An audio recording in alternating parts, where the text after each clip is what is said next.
নমস্কার বন্ধুরা, সবাইকে স্বাগত দেবমিতার হেসেলে। আশা করি আপনারা সবাই ভালো আছেন। আজকের থাম্বনেল দেখেই বুঝেই গেছেন আজকের রান্না কি। আজকের রান্না পেঁয়াজি। সন্ধেতে বাড়িতে অতিথি আসলে চায়ের সাথে কী দেব আমরা ভেবে পাই না। তখন এই রকম যদি হাতের কাছে কম সময়ের মধ্যে পেঁয়াজি তৈরি করে দেওয়া যায়, তাহলে অতিথিও খুশি আর আমরাও খুশি। চলুন তাহলে পেঁয়াজিটা কিভাবে বানিয়েছি দেখে নেওয়া যাক। আমি পেঁয়াজটাকে প্রথমে ছোট ছোট টুকরো করে কেটে নিয়েছি। এবার এই পেঁয়াজগুলোর মধ্যে আমি এক এক করে সমস্ত জিনিসগুলো দিয়ে দেব। প্রথমে আমি হলুদ ও লবণ দিয়ে দিলাম। এরপর এক বাটি বেসন দিয়ে দিলাম।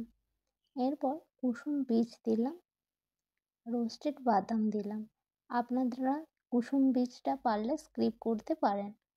অল্প কাঁচা লঙ্কা আর অল্প চিলি ফ্লেক্স দিলাম, আর মুচমুচে হওয়ার জন্য দিলাম কর্নস্টার্চ আর অল্প ব্রেড ক্রাম্ব দিয়ে ভালোভাবে হাতে করে মেখে নেব অল্প জল দিয়ে।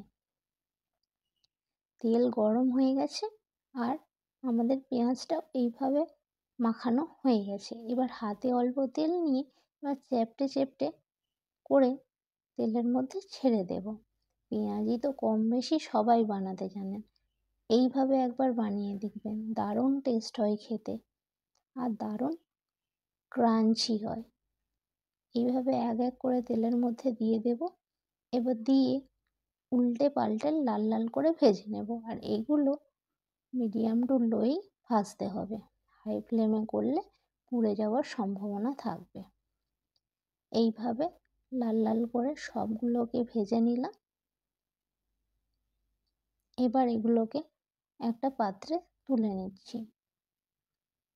তৈরি আমাদের পেঁয়াজি, দেখতেও দারুণ আর খেতেও সুস্বাদু। এইবার তৈরি আমাদের পুরোপুরিভাবে পেঁয়াজি। ভিডিওটি ভালো লাগলে লাইক, কমেন্ট, শেয়ার, সাবস্ক্রাইব করবেন আমার চ্যানেলটিকে।